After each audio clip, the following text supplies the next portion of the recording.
Hi, thanks for meeting with me today. This is a great opportunity for me. Did you have any trouble finding the office? I did not. I stayed last night in the Overlook Hotel and I was able to get here in a taxi. Great. Shall we go to the conference room? Sure.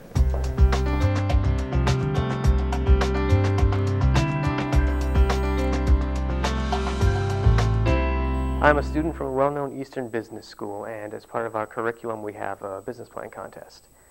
About maybe 25 of the students in my class have entered, and the idea is to do research in a field of business and come up with a new idea for a business. I see. The contest helps us apply the course concepts that we've been studying, but if we do come up with a winning idea, we're encouraged to find some funding and to develop a small business. Now, did you study entrepreneurship in school? Actually, I've learned through experience. This is a family business, and we have a tradition of keeping the business in the family.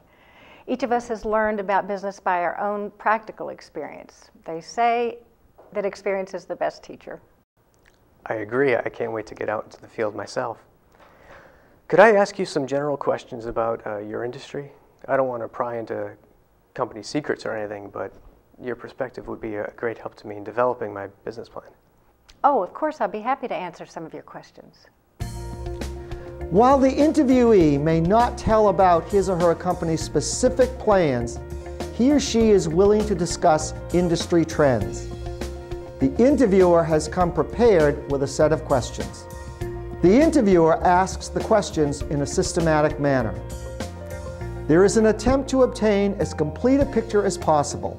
The following aspects of asking questions will be illustrated. Open-end question. Probe question. I've looked at your website. You have a well-developed online floral business. I'd like to start an online business in a related field, but not in competition with your company, obviously. Could you tell me how you decided to start an online subsidiary? I was a computer science student in college. I already had a grasp of the fundamentals of programming. It wasn't hard for me to learn HTML. You know, that's the language that programmers use to create web pages. Well, I started by designing a website.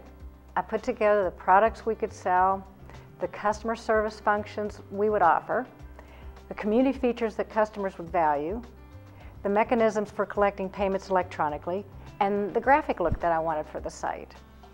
You said something about customer service functions. An e-commerce website needs to have superior customer service functions. A customer who shops online needs to be reassured that they will get their money's worth. People are afraid that they will not get what they ordered, or that it will not come on time, or that it will not come at all. They're worried about giving out their credit card number over the internet. They're concerned that their personal information will be compromised. The online retailer may sell the information to another business. There's a host of other inhibitions people have about making a purchase online. And how do these fears affect the floral business? The biggest problem for florists is on-time delivery. Certain products will be fresh for 7 days before delivery. Other products must be delivered in 1 day. I needed to develop logistics so that our product would absolutely, positively be delivered on time. This is not a programming issue. Here, I could rely on the experience of our shipping department, and it didn't hurt that my cousin is the director of shipping and receiving for our company. He helped me set up the delivery system so that it would be very reliable. Imagine if someone sent expensive flowers for a special birthday and they arrived wilted several days late. We would never get that customer back.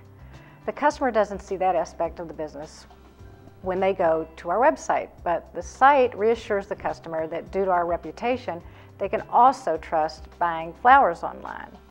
How do you assess the competition before starting an online business? I didn't have the advantage of going to business school. Of course, I knew about local competitors, but I had to think about competition from a different point of view. We would now be seeking orders from customers outside of our region. Could we compete with businesses worldwide that also were going after these customers? A big part of our business is servicing corporations. I had to think if we could service large accounts if our business rapidly expanded due to being online. I had to do a systematic environmental analysis to consider the competitive factors. Michael Porter's SWOT model was very helpful to me.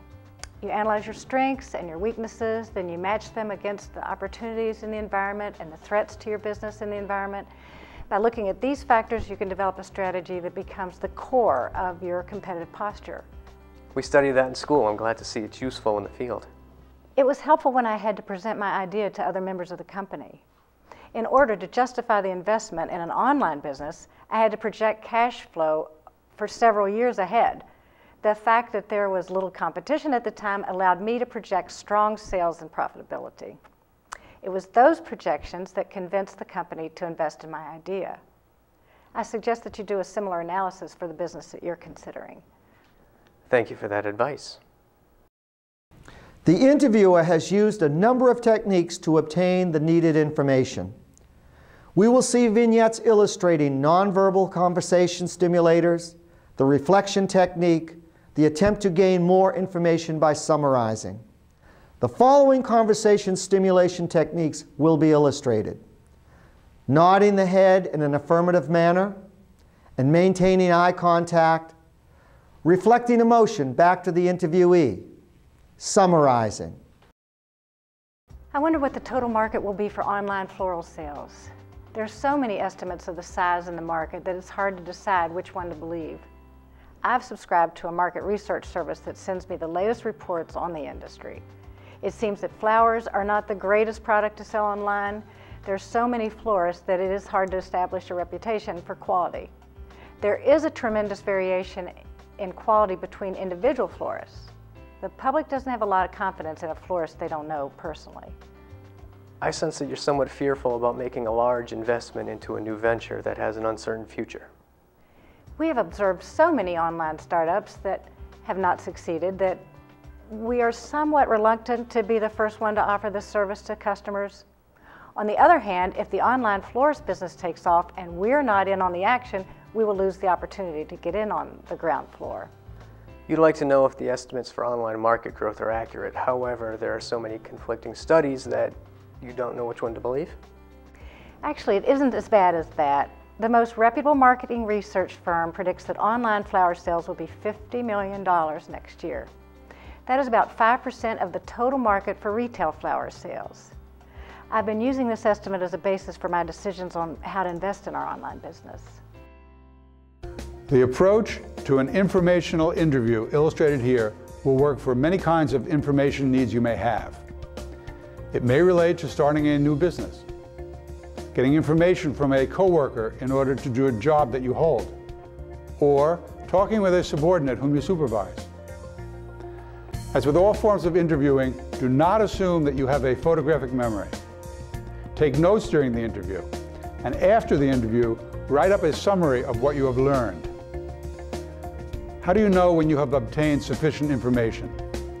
A good rule of thumb is to do multiple interviews. If you are hearing the same information for the second or third time, you can assume that you have covered the territory. The process of gathering information begins with good interviewing skills.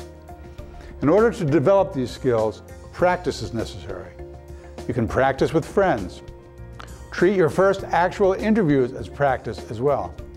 After a while, your interviewing style will become natural and you will find it easier to plunge in and get the information you need.